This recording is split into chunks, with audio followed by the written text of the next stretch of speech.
تو حضرت علی کی بارگاہ میں آ کے عرض کیا کہ یا علی آپ ہمارے سوالوں کے جواب دے دیں، اسی کی طرف آ رہا ہوں، صرف مختصر 3 یا 4 منٹ۔ فرمایا یا علی آپ بتائیے کہ وہ ایک کیا ہے جس کا دوسرا نہیں ہے؟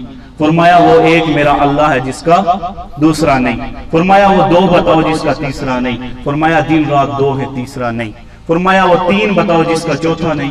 فرمایا لوح و قلم کرسی 3 ہے 4 نہیں۔ فرمایا وہ 4 بتاؤ جس کا 5واں نہیں۔ فرمایا قرآن توراۃ انجیل زبور 4 ہیں 5 نہیں ہے، یہی بات ہے نا۔ فرمایا وہ 5 بتاؤ جس کا 6واں نہیں۔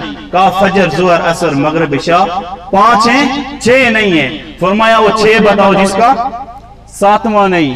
فرمایا خلق السماوات والارض فی 6 ایام ثم استوى علی العرش، 6 بنتے ہیں 7 نہیں ہے۔ فرمایا وہ 7 بتاؤ جس کا 8واں نہیں۔ فرمایا ہفتے کے دن 7 8 نہیں۔ فرمایا وہ 8 بتاؤ جس کا 9واں نہیں۔ فرمایا اللہ کے حاملین فرشتے 8 ہیں 9 نہیں ہے۔ فرمایا وہ 9 بتاؤ جس کا 10واں نہیں۔ فرمایا صالح علیہ السلام کے 9 باغی امتی تھے 10 نہیں تھے۔ فرمایا وہ 10 بتاؤ جس کا 11واں نہیں۔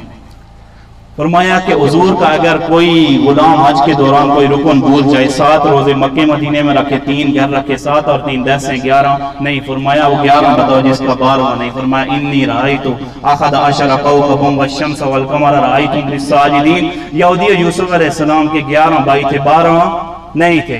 فرمایا وہ 12 بتاؤ جس کا 13واں نہیں۔